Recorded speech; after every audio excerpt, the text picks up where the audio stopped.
Hello and welcome to the world's first Paul Weller fan podcast. I'm Dan Jennings. This is the story of 66, a celebration of the brand new album from the legend that is singer, songwriter and musician Paul Weller. This new series features podcast conversations with many of the huge talents that have been involved in the creation of Paul's 17th solo studio album. What I hope is that these podcasts give you a deeper insight into the creation of the new LP and that sheer joy of the creative process. And ultimately, it all comes back to the songs. What you'll hear about this LP, probably more than any other, is an album packed full of collaboration. Welcome to the story of 66.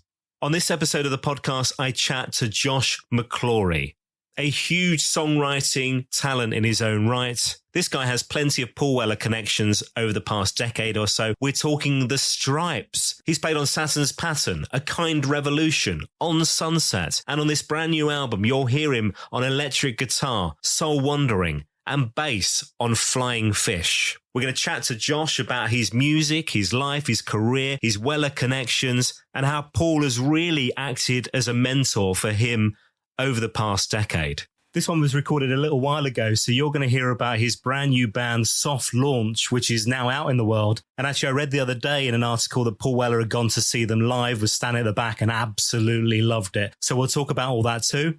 Let's get into it. Josh McClorey, thanks for joining me. Glad that we finally got to do this. How are you? Yeah, I'm well. I say that I'm a bit out of the groove because obviously the last one I did was the one with Paul, which was whenever that was, November, and I've not done one since. So I feel like I'm learning again. It's like, oh Christ, how does this work? What do I need to connect and all that? You know. Thanks for having me, Dan. I'm glad to finally be here. Oh, this is lovely, man, because your journey to 66 and where we are now with this latest Paul Weller release is such an interesting one because we talk about people starting bands at young ages. I mean, my God, you were like touring the world at like 13, 14, 15 or something. It was ridiculous, man. Yeah. Well, I don't know. I think it's weirder now for bands, but I think, you know, even with Paul, I think Paul was out gigging when he was, 16, 15, 16. But yeah, I mean, we were quite young and yeah, it was a trip. The whole thing was great. I loved it all. And it sort of, I guess from the outside in felt strange, but for us, that was just what we were doing. So it kind of just felt like a normal thing for a 15-year-old to be doing.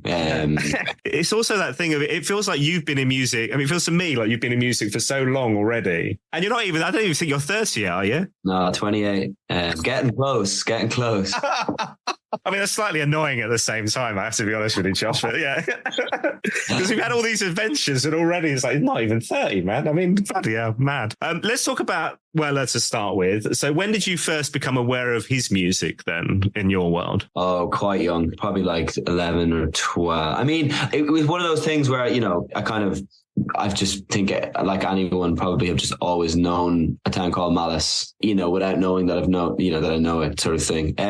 But I think like consciously aware, maybe like 12 or 13 when my band were sort of jamming a lot and rehearsing a lot. And we were just sort of like, we'd gotten into all the 60s stuff as kids and, like classic route of like, Beatles and Stones and all that sort of stuff. And then discovered like new wave and punk a little bit later. And that kind of perfect age of like 12, 13, where you kind of start to want to like hear something a little bit heavier. And I'd heard about the jam, around then. We kind of started doing quite a lot of like covers of that, especially of the first album. Oh, really? Yeah. Okay. We were doing like in the city and then we were kind of, but also we're big on the like live show because we kind of grew up on YouTube. So the great thing for us was just being able to watch bands playing live, and like a couple of those early jam gigs were up. So just seeing that and just seeing like how fast they fucking play everything and just how raucous the whole thing was something that we definitely took on. And yeah, so it was around then that I first became aware of Paul and everything he was doing,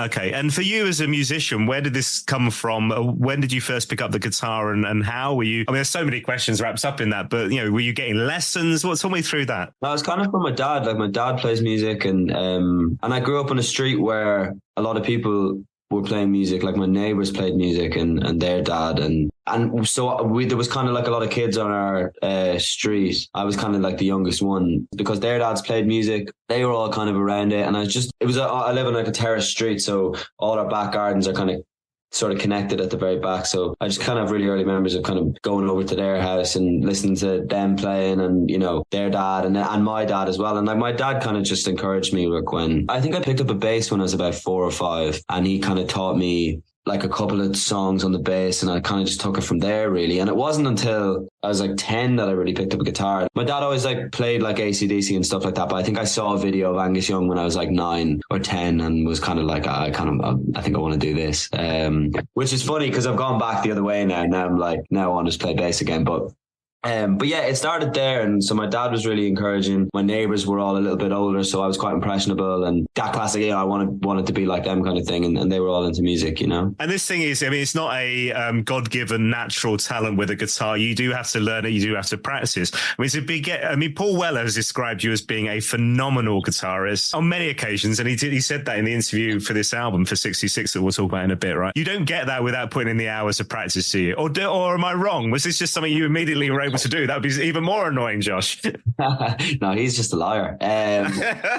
No, I mean, look, I think I'm fortunate because when you learn a new thing, especially now, I'm kind of aware of it now that I'm, you know, a grown up. Like, it's hard to learn a new thing, but it's much easier when you're a kid and you're not aware that you're doing any work or practice. I think I also came from like a place, and again, maybe more of an old school place. I didn't really get lessons. We just learned songs. My dad would just teach me songs. So, you know, I'd learn this song and then I'd get 2 or 3 chords out of that, or, you know, and then you just progress from there. But again, we were just lucky that we're sort of like growing up around YouTube, because any riff or any solo or anything that you want to learn, you know, you can just, it's there for you. So it was kind of more born out of like wanting to learn songs and wanting, just to kind of jam them with Evan, who was the drummer in the Strypes. Like we kind of had been playing since we were really young, like 5 or 6 together. So we just said, we want to learn this song. And thankfully you didn't have to like sit and, you know, listen to a vinyl player and like try and figure it out. We you know, we could just watch it on YouTube and stuff like that. So yeah, so it kind of came from that. And that was, again, a very fortunate thing of getting to a point where I was good enough to play guitar where it didn't feel like work anymore. It was just fun,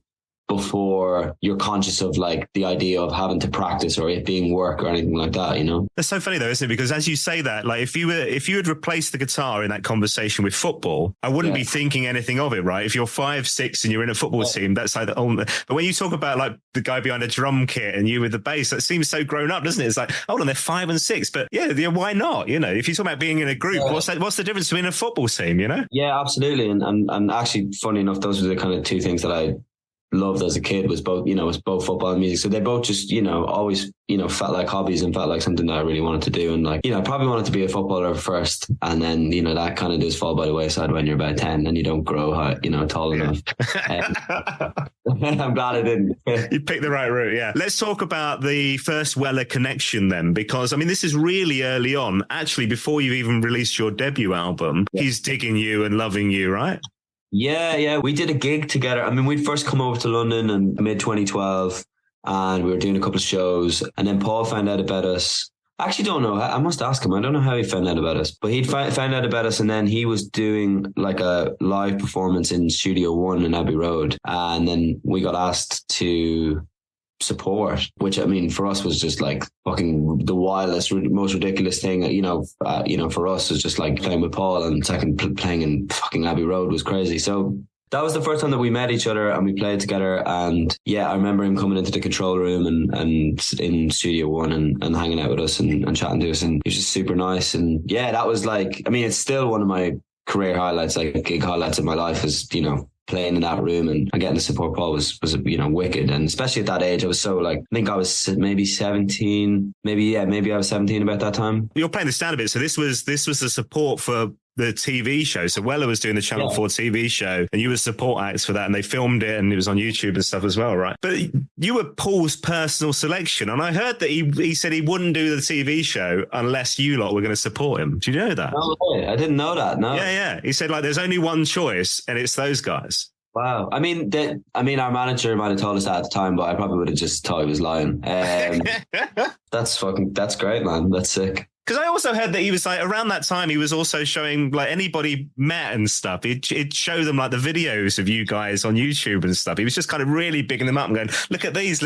Are you aware of that? Yeah, well, I think it probably just, again, like that thing of maybe seeing himself in some of it, and like seeing, because of the influence of him and that, all that music at that time, it was a real visceral, I don't want to say, replication of that, but it was, so heavily inspired by all of that, I'm still glad that he, to this day that he liked it, and that so much has come from it from then. It's kind of a wild thing for me. Yeah, well, it's mad, isn't it? Because, I mean, that's just over 10 years ago we're talking about now. So around this time, this would have been what Paul doing, I think, Sonic Kicks time, wouldn't it? And there was also quite soon afterwards this Record Store Day gig, which would have been 2013. And it was just you and Pete from the Strypes were Paul's backing band, right? Yeah, me, Pete, and then Jay Sharrock played drums. And yeah, it was great. It was in Rough Trade East. So how does that come about? What is his normal band not around, or what's the story there? I think I don't know whether he just wanted to get, young music. Because that's the thing about Paul as well, is he's always been amazing for championing young players and young musicians. So yeah, I don't know exactly why we ended up getting picked, but we did. And I remember we went down to Black Barn, and I remember we started with In the City, and I remember like starting the riff, and it was like, cause I and I was on 17-year-old, like, sugar high energy. So like I was playing it like the 1977, like live version. And he was like, whoa. I can't keep up with that, guys. But that was wicked. And that was for me as well as the first time doing something outside of the Strypes and playing somebody else's music. And like, what we were doing was really, really based in like early jam stuff and like really simple, effective, like started 100%, ended 100% kind of music. But getting to play like some of the stuff off Wildwood and some of the stuff off Stanley Road and like Woodcutter's Son and stuff like that is like so much more intricate than anything I'd played before. And like little bits of space that, kind of had to listen to. And that, that gig itself just kind of opened up a lot for me in terms of like, again, just playing with somebody new and playing with obviously someone of Paul's caliber, but, where the songs are a bit more dynamic than just like straight up punk music that we were playing, Well, it's wonderful, isn't it? Because also that gig is, it's full circle because it's In the City. So that first single, which I don't think I've ever seen Paul play that live myself. And I don't think he's played it live again since. So there was obviously that connection that he would have playing that with you lot. But also we then had at that time, the Record Days release was Flame Out, this brand new song. So you've got the full ends of the spectrum of like right at the beginning and then bang the very latest thing as well, which is just wonderful. I love that. And even you did a Beatles cover as well. And you're a big Beatles head too, as well as Paul, aren't you? Yeah, I'm insufferably so. What did we do? Slow Down, wasn't it? Oh, we fucking did. Yeah. Jesus. Yeah, man, I fucking forgot that. Yeah, I'm an insufferable Beatles fan. It's quite annoying. I've got a new band now, and they're all like, they're not as annoyingly into it, so I'm annoying them every day. I had a good conversation with Paul about it, and about his love of the Beatles, and he was just like, yeah, they're just my band. Everything they do, they're just my band. And even we were talking about the new release, if you like, the AI release. Yeah, he was like, yeah, they're my boys, Yeah. They could fucking put out a 5-minute long extended single of Paul McCartney taking a shit and I'll buy it on man. I don't care. Like, yeah, I'm down for the whole thing. You also supported Weller at some really big venues as well. Around 2018, there would have been a kind of revolution time. And we'll talk about you playing on that album and the studio work with Paul in a second as well. But we're talking Cardiff, Manchester, Glasgow, the O2, some really big venues, right? Yeah, the O2 was really special. It was wicked. Yeah, it was a great tour. I mean, it was quite near the end of our band. I think that might have been the last like proper big tour that we done. I think we did America after that on our own, and then we took a bit of time off, and then we ended up splitting up. But yeah, it was phenomenal, and touring at that level, and and like obviously now I've gotten to know all the crew and stuff, from playing later on. But they were so nice to us back then and really looked after us, and yeah, it was amazing, and think about Paul's fans as well, as like they're just a great listening crowd. Like a lot of people just don't fucking bother with the support act, and I get that, and like people want to just see who they've paid to see, but they come in early and they really appreciated us and bought merch and bought vinyl and all that sort of stuff as well. So yeah, it was great, man. We'll talk about the split of the band and the solo stuff, because I really want to dig into what you're doing now and what's to come, because you mentioned new band and stuff, and we've had the solo singles and stuff. Actually, let's close the Strypes off. So in terms of highlights, I mean, that must be a massive highlight. But for you, what would be the peak of that band and that experience? Because we're talking, 10-year period, right? Yeah, I think 8 to 10 years. I mean, there's a couple, but like, to be honest, a lot of the stuff at the very beginning, and I think most people would probably say that about any band, but like that Paul gig in Abbey Road, or, the first time we went to Japan, and the first time that we went to America, those things are the things that I really remember. We did some great like festivals and some great TV shows and stuff like that. But I think that real early time before, when it's just starting and it's just, all happening all at once, it's the most exciting bit. And we're kind of like, now the funny thing is I'm consciously aware of that with like my new band, which we can get onto in a minute, but like we're all kind of at the beginning of this thing, and it's just, it's a real special part of it. So yeah, I would say all that, just the beginnings, the first time we did a lot of stuff, I think is always the best, Yeah. I think it's also that thing of like, these are the things that you're wishing for, that 6-year-old who's learning, the guitar, and you're forming bands and whatever. That's kind of what your dream is, isn't it? That kind of, I'm touring the world, we're playing Japan and America. And then when you're doing that, there's those kind of pinch me moments where he's just like, this is nuts, man.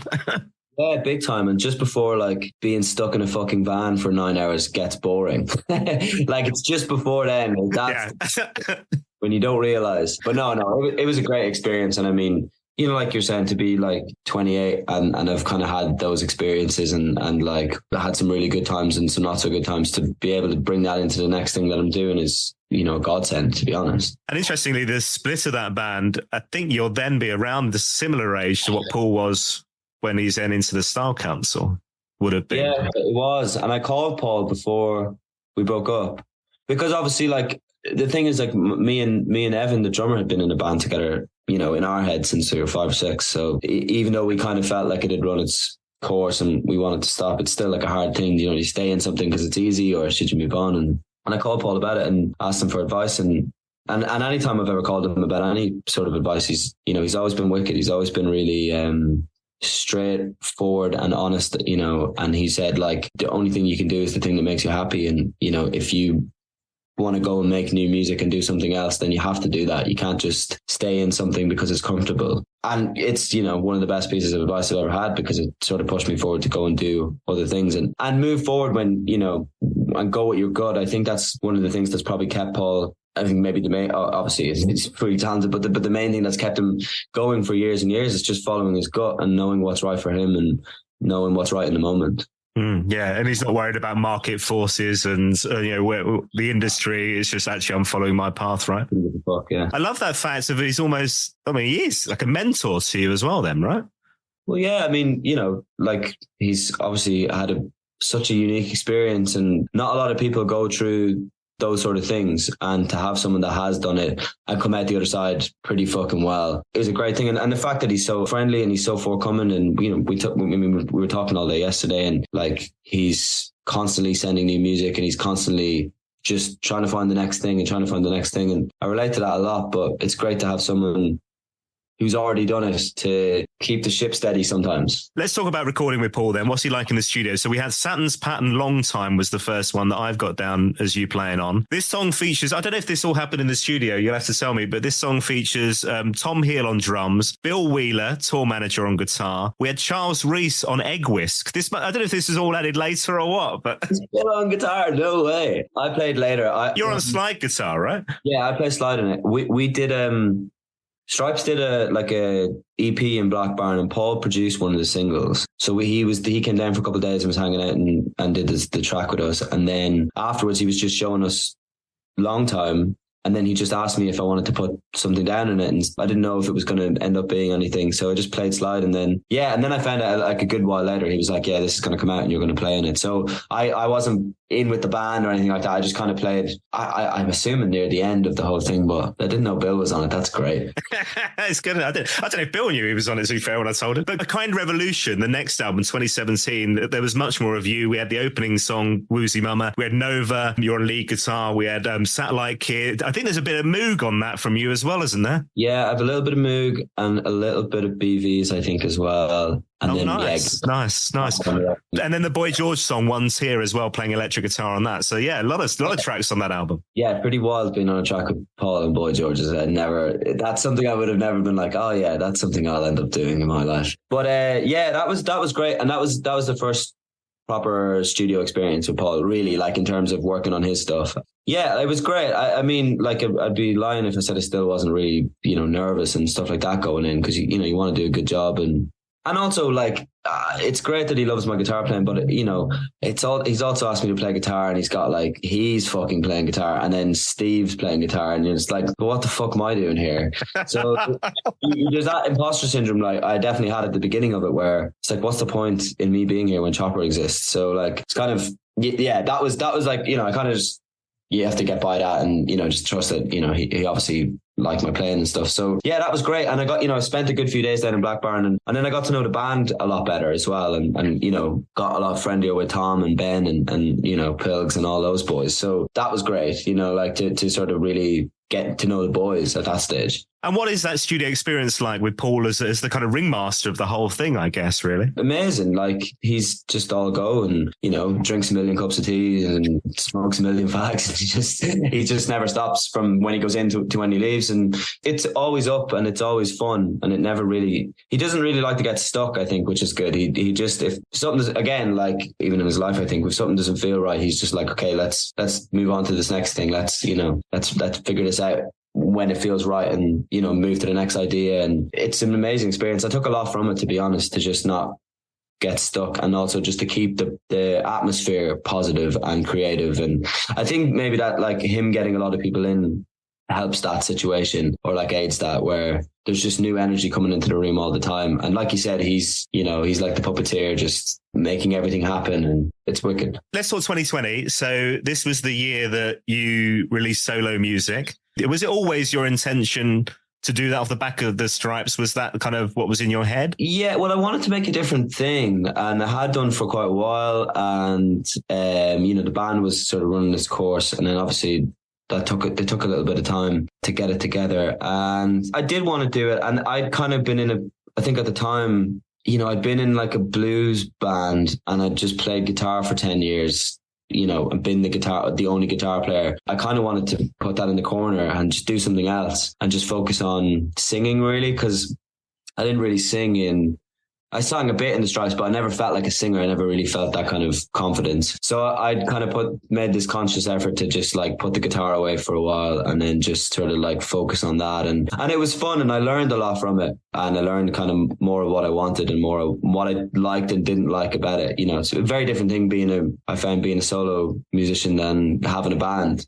And so, yeah, so that experience was great. Like, it was a bit of a shit time to put music out, obviously, because of the fact that the world shut down for about a year and a half. And like, a lot of artists now break their music online, and they, are really good at doing all those, things like Instagram and TikTok and all that sort of stuff. But, I come from a place of wanting to write songs and get out and play those songs on the road and play a million gigs. That's kind of what I've always wanted to do. So I found that period a little bit frustrating, because I had this music and I wanted to get it on tour and put a band together for it. But, I think I only got to do maybe 2 gigs with that project because, again, just because of the times and because of what was happening, Yeah, I mean, that's been that thing of kind of building up to this, this journey you're about to go on as an artist, and you're getting, that plan of releasing stuff. And usually what happens is you then hit that momentum, don't you, of live performance and the release, and that model, which may or may not be broken, like you say, in terms of how that works nowadays. It's such a different industry to even what it was when you started out, right? Where it is now. But suddenly COVID happens. It's like, well, shit, what am I going to do? How does this work? Yeah. And it felt like,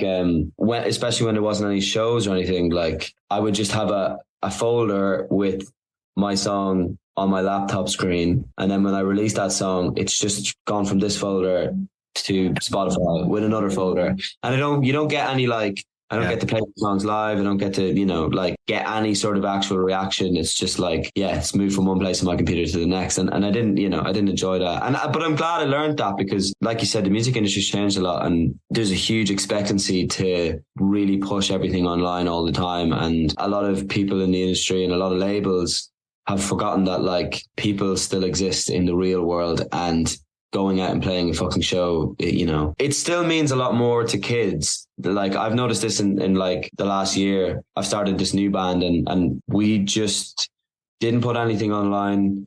We made a record and we went out and did a bunch of gigs, and the kids who are into it now are so into it, and they're like proper fans, like how you would have been a huge fan of Paul then, or like I would have been a huge Arctic Monkeys fan, or anything like that, when it's like, oh, this is my music because I've seen it live and I've seen these boys on stage, and that thing is still there, and that appetite is never going to go away. But I think people in the industry at the moment have just forgotten that, and forgotten that it exists, and that it's a really viable, strong way to, build your career and get people who, are interested in your music to be really into it, and proper fucking connection with them. Because that's the other thing. There's so much talk about like, you got to connect with your fans all the time, and you got to post this amount of things, online. And like, that's nothing compared to, some kid coming to your gig and coming up after you and talking to you. And, that has always meant more to me when I've done that, when I've met someone after a show, or like we're talking about, even just meeting like Paul at Abbey Road, is like, that will always mean more to me than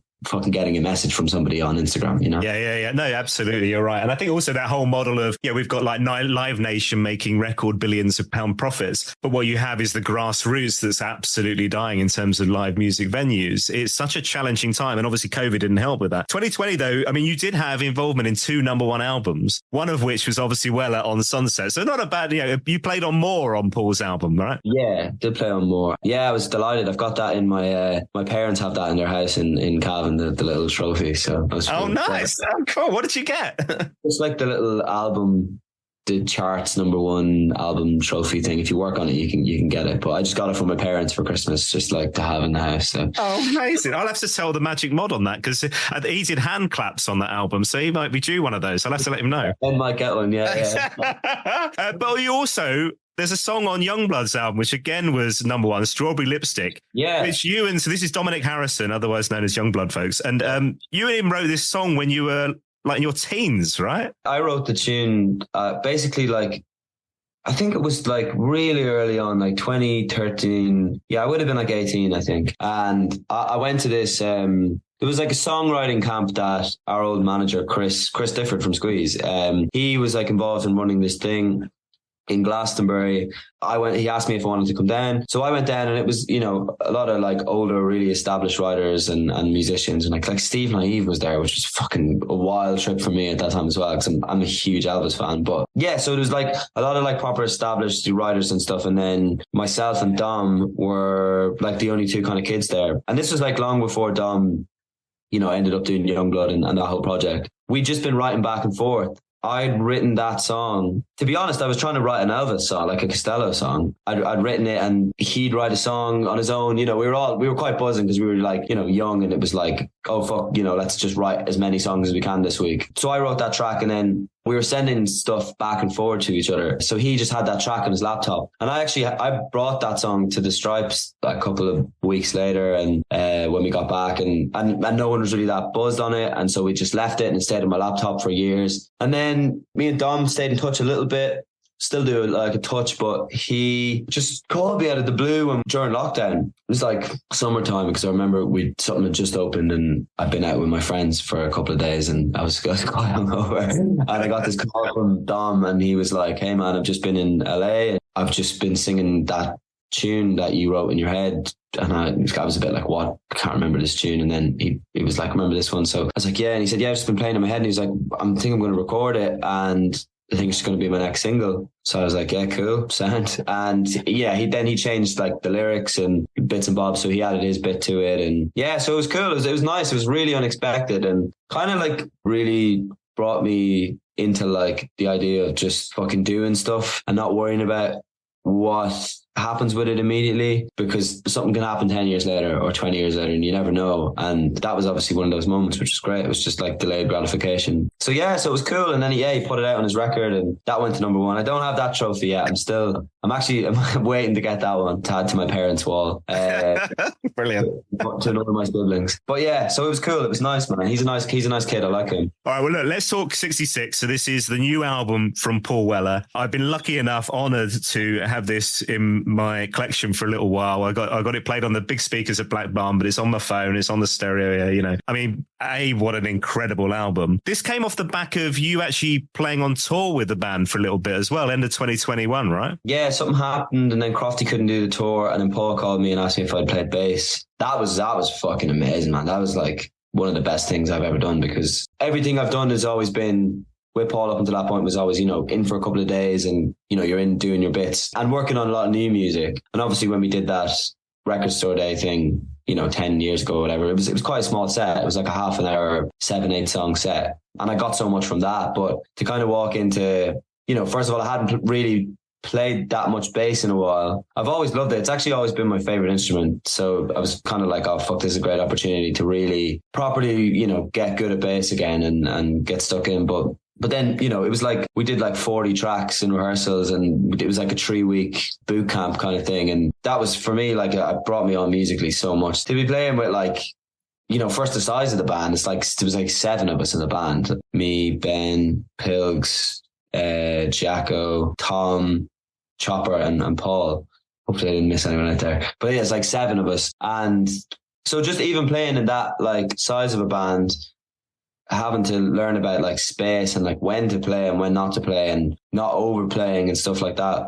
But also fucking Chopper, because he knows everybody's part. So he knows everything all the time. So you can't get away with anything. So like trying to like bluff through something and Steve's like, nah, that's not it. It goes like this. And so it was really like, you know, good to just be thrown into something and have to learn and that, you know. And then obviously the tour itself was amazing. And again, just the band getting better every night and, you know, listening to each other. And Paul, from a live sense as well, is just like, he really knows what he wants. He's really good at like leading the band and listening to the band. And yeah, that was amazing. That was my favorite time really. Anything I've done with Paul was that tour and with the lads. And it was also the time that that Get Back came out. So we watched Get Back on the tour bus every day.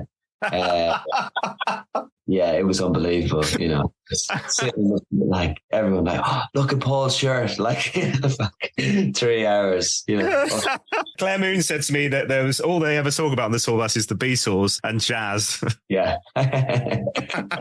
Right, let's talk. The first song that we've heard from the album 66 is a track called Soul Wandering. It's got lyrics by Bobby Gillespie from Primal Scream. We've got some wonderful backing vocals, which are just beautiful, from Sumadou and Louise from Jules Holland's band. Talk with me about this studio experience on this track particularly. Were you all in there at the same time? How did it work? No, that track was, I think that was me, Paul, Charles, maybe Ben was in as well, Cordelia. Maybe it was him as well. And Paul had kind of had the track. Actually, that's a lie. I think I was down twice for this, because it was an early version of this, and I remember Chopper being there, and I remember trying to put down some sort of bass line on it, which didn't end up getting used in the end, but I remember doing a bit of that.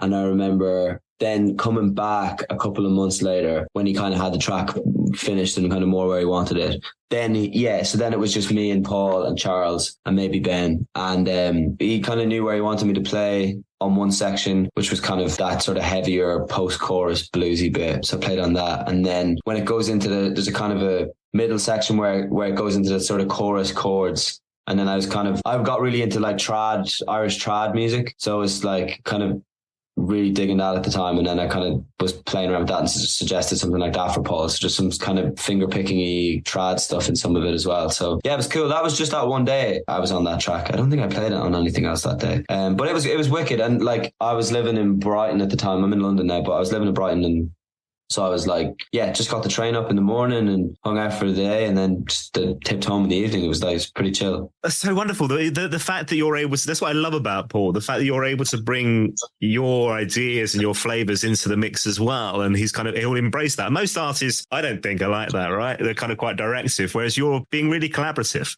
Yeah, it's collaborative. Again, you know, the thing is, because he's so secure in himself and he knows what he likes and he knows what he doesn't like, and he's happy to let the musicians play. And I think that's a really like important thing for anyone to be able to learn to do. And I've learned a lot from him watching him do that. Is like, he's picked these musicians for a reason because he likes what they do. And he lets everyone do what they do. Yeah, like you said, that can get lost with people sometimes. And it's a brilliant track. I mean, it's not a single, I've been told. It's an impact track, Josh. I don't know if you know that. We were talking about this last night. We don't know what the fuck anything means anymore. I asked him, I was like, what's the new single? He was like, I don't have a fucking clue. I don't know what's a single anymore. I was like, me too. So yeah. Brilliant. The other track is track number 2, which is Flying Fish. So this is, I mean, Paul's on so many instruments on this album but I mean, and like you say, he can play kind of everything anyway. So why does he need any of you in the studio? But he obviously wants something from you. And on this one, he wants bass from you. I think I've got a couple on this. I think I play bass, guitar, and I think I play keys on this. I play piano in that chorus. That's the first time I've ever felt really, really comfortable with ideas in the studio with Paul. Like, and just for myself of like being like sort of having an idea and not feeling, nervous about suggesting it to him. I think Ben was in at that point and I was tricking around with the bass line and he was like, just show him the bass line, because I was like sitting in the back hoping he'd hear me play it, you know what I mean? I think I've got this idea for a bass line. And he was into it. And then just from that, then I was like, I think I've got an idea for this piano bit. And then I do think I play a little bit of guitar. I can't remember if it ended up getting used or not, but yeah, definitely bass and keys. But that one, like really, that track was sick for me because I've been on such a Wings buzz and a McCartney buzz, and like I was on that buzz and I was hearing that in the song, and so to kind of like get to play a kind of that sort of bass line, like almost a Silly Love Songs kind of bass line in there was cool. Yeah, he was on that page and stuff as well. So yeah, I love that track, man. It's really cool. I love that because I'm going to hear that song differently now. And that's the whole point of these conversations as well. So you can kind of get even more flavors out of this album. But this is the Super Armade. Christophe Vellon is very involved in this track as well with the mini Moog. I don't know what the difference is between a Moog and a mini Moog. I'm guessing it's only the size, right? Who knows? And what was the other thing? Oh, an Oberheim 2 voices, Josh. Do we know what that is? But it's all these beautiful keys that Christophe brings to the mix. Yeah, I haven't a clue. He wasn't there when I was doing it, but no, he was all remote. He was in France sending it over. Even if he was, I wouldn't have a clue. But yeah, I mean, he's wicked. There's so many textures on the album. That's what I love about this one. There's a lot going on in terms of like, I mean, he's been doing that for a while, Paul, but like this one particularly, yeah, there's just a lot of different soundscapes, and I'm really into that. And I feel like he's grown into that so well, like especially with ballads and stuff. It's so expansive. I feel like I'm, I was going to say, I feel like I'm above the clouds, a fucking prick. I feel like you're on a cloud. It's like, it's very like overlooking the world sometimes with some of the things he does, Yeah. And also vocally, I think to me, he sounds better than ever. I mean, it's very different to that discovery of Weller in terms of watching the Jam videos, like you say, that 100 mile an hour thing. But his voice now is just stunning, isn't it? Yeah, it's nuts. Hopefully I can have that at some point in my life. But there's no one, like most people's voices get worse, and really Paul and Elvis as well. I think Elvis's voice has gotten better as he's gotten older as well. Yeah, it's really cool. Yeah, it's all those fags and cups of tea, kids. That's what it is, Yeah, keep smoking. You've now got the podcast banned, Josh.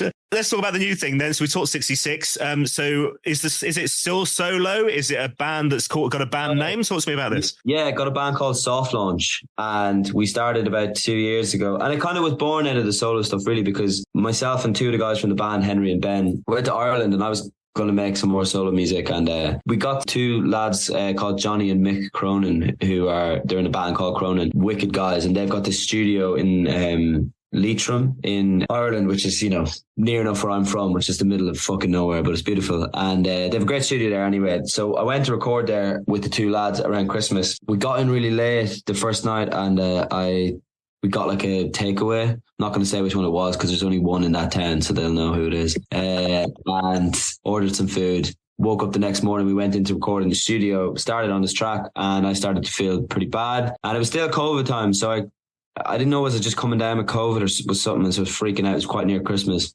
Anyway, it wasn't COVID. I got food poisoning, and I was like, kind of bedbound for a day. But the studio is 24 hours. So I just said to the boys, why don't you just work on this track? If whatever you do is good and I like it, we'll use it. And if not, I'll just be honest. And yeah, I came in the next day when I felt a bit better. And yeah, it just was kind of not a solo project anymore. It was like, oh, these boys are fucking amazing. Not just, I knew they were amazing players because I played with them loads, but I know, they're my best friends, but yeah, the ideas they come up with, and it just, as the week went on and we worked on more tracks, it kind of was like, it doesn't really feel like my thing anymore. It feels like a band and everyone's contributing to this equally. And then, yeah, we took a month or two. I have a friend from Ireland called Connor, and we kind of wanted to add another person. And so then he joined, And then we eventually ended up, we were like, oh, we're going to just do this kind of 4-piece, all of us sing lead vocals, kind of, you know, Beatles, Beach Boys-esque kind of thing. And we'll just get like a session drummer because it should just be the 4 of us. And then we met this drummer and his name's Ben Limmer. And he was too good to let go. So then we had to let him join the band. So now there's 5 of us. So yeah, but it's great. So we made an album together in kind of different like Airbnbs and we got a little studio in Brighton and we went back to Ireland and we spent like a year. And like I said, we just did some gigs and we didn't really go near anyone in the music industry or do anything like that or put anything online. Just found out exactly what we wanted to do, what we sounded like and what we were into. Did that and then ended up kind of speaking to a really great manager called Martin Hall, who looks after like the Manics and a few other really great acts. He's a legend. So yeah, so we started working with him, and then he kind of introduced us to all the labels. So we've actually signed with Parlophone in December, and we're just about to start releasing music. So it's pretty exciting. But everything's been kind of under wraps for the last couple of years. We've all been working on it, you know, behind closed doors, and now it's kind of just about to launch. We're putting a single out hopefully in the next month or 2. Wow, this is so exciting. And particularly because I thought like the solo stuff was building. We were going to get, you know, because we had a couple of singles and EPs, and it's like, okay, well, there's going to be an album. But I mean, this is great, man. This is so exciting. I can tell you're buzzing on this. Yeah, well, it feels more. I mean, the thing was like the solo stuff. I enjoyed it to a point. Maybe if I had gone on tour and stuff, I might have enjoyed it a bit more. Having a gang and having a group is kind of where I've always been from and what I'm used to and what I, you know, even like saying, you know, when I was a kid, like the 2 things I loved was music and football. And like, you know, you have a band or a football team and it's still that camaraderie and that group mentality. And that, I think I thrive in that. The boys are all so wicked. They all write music as well. So like everybody writes and separately and together. And, you know, it feels really even in how everybody works and what everybody does. And that in itself is a godsend. But yeah, it's exciting and it's good. And you know, like I said about the solo stuff, I consciously put the guitar down and it's slowly creeped back in over the last, you know, couple of years. And now I'm playing more bass than I am guitar, but it's a guitar band and it's, you know, it's exciting and it's the most excited I've been about anything, you know,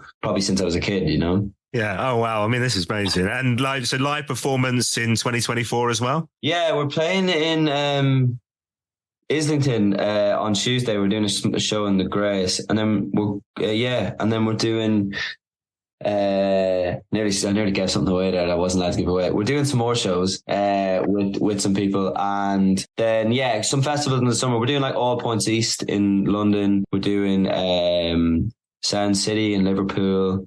We're doing C Sessions in Ireland. Yeah, so it's kind of starting out, and couple of really good things coming in, and the first song's coming out hopefully soon. So but I'll send it to you. Let me know. Yeah, let me know, man. I'm really excited about that. It's going to be great. And getting to see you guys live in 2024. I love live music. You know that. You've heard the podcast, right? It's such an important thing in my life. So, and I love a guitar band. You can't beat that kind of mosh pit and it's all kicking off, man. It's great. Absolutely. Hey, look, this has been such a delight, Josh. I'm glad we've chatted. I'm looking forward to the reaction that 66 is going to have with Paul Weller's new album. I'm looking forward to seeing your new material land. I've got one final question for you before you go, all right? So you're allowed one Paul Weller song for the rest of your life. It can be The Jam, it can be the Style Council, or it can be Paul Weller solo. What would you go with, my friend? It's Broken Stones. It was that when I was a kid, and that was always my favorite one. Yeah, I think if it had to be one, it was that. I actually I was going to say English Rose because my granny passed away last year and her name was Rose and she was actually from Leeds. And so they asked me to play a song at the funeral and I played that at the funeral. So that one means a lot to me now. But Broken Stones, is probably my favorite one. Have you ever covered that? Have you ever played that? Broken Stones? No, I haven't. I should. Yeah. Give him some more PRS. He needs that, doesn't he? You know? Josh, thank you so much. Really appreciate your time, man. Thanks a million, Dan. Appreciate it, man. My thanks once again to Josh McClorey for joining me on the podcast to talk 66, soft launch, the Strypes, and so much more. Head to my website to find more details in the show notes for the episode of this podcast.